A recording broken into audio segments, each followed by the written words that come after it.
मुजफ्फरपुर मामले पर जो नाबालिग के साथ गलत हुआ था और पटना में अस्पताल में इलाज के अभाव में जिस बच्ची ने तड़प तड़प के दम तोड़ा था, इस मामले पर सरकार की कुंभकर्णी नींद 5 दिन बाद आखिरकार खुल ही गई। अब जब सरकार की फजीयत हुई, तब सरकार उस बच्ची पर लापरवाही बरतने वाले डॉक्टरों के ऊपर कार्रवाई करने की बातें कर रही है। ये तब हो रहा है जब स्वास्थ्य मंत्री से सवाल पूछा गया, नीतीश कुमार की शासन और व्यवस्था पर सवाल उठा, खूब सियासत हुई।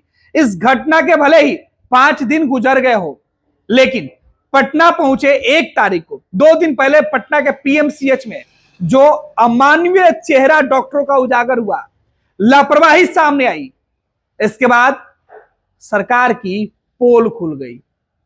तमाम दावे, ईंट पत्थर से बने आलीशान अस्पताल की हकीकत सामने आ गई।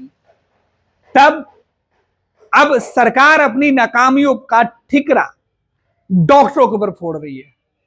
मुजफ्फरपुर अस्पताल के अधीक्षक जो थे, उनके ऊपर कार्रवाई हुई। पटना पीएमसीएच अस्पताल के जो उपाधीक्षक हैं, उनके ऊपर कार्रवाई हो रही है। बिहार सरकार के स्वास्थ्य विभाग की तरफ से दावा किया गया, स्वास्थ्य मंत्री खुद कह रहे थे कि हम जांच टीम भेजेंगे, लेकिन उसके पहले तेजस्वी यादव मुजफ्फरपुर चले गए। तेजस्वी सवाल पूछेंगे और सरकार को जवाब देना होगा, लिहाजा लीपापोती शुरू कर दी गई है। एक्शन के नाम पर 2 लोगों को सस्पेंशन का लेटर थमा दिया गया है।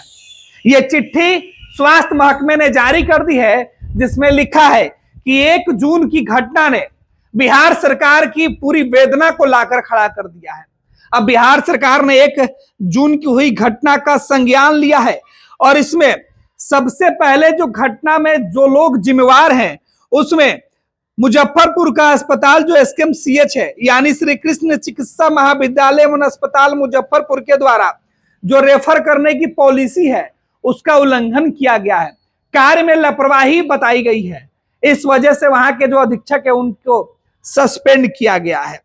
आपको बता दें, इसमें सीधे तौर पे कहा गया है कि पीड़िता के इलाज में घोर संवेदनहीनता बरती गई है, इसलिए डॉक्टर कुमारी विभा को बिहार सरकारी सेवक जो है उनका निलंबन किया जाता है और इन्हें पटना बुला लिया गया।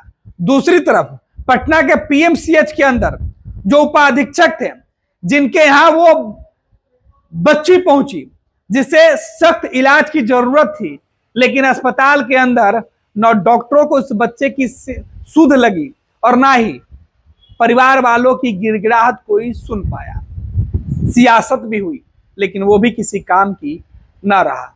अंत में मंगल पांडे की नींद आज तब खुली जब उनसे पत्रकारों ने सवाल पूछा कि सर, बहुत हुआ तरक्की की बात, पीड़िता का न्याय का क्या हुआ, अस्पताल की लापरवाही का क्या हुआ, डॉक्टरों के इलाज नहीं करने पर आपने क्या किया।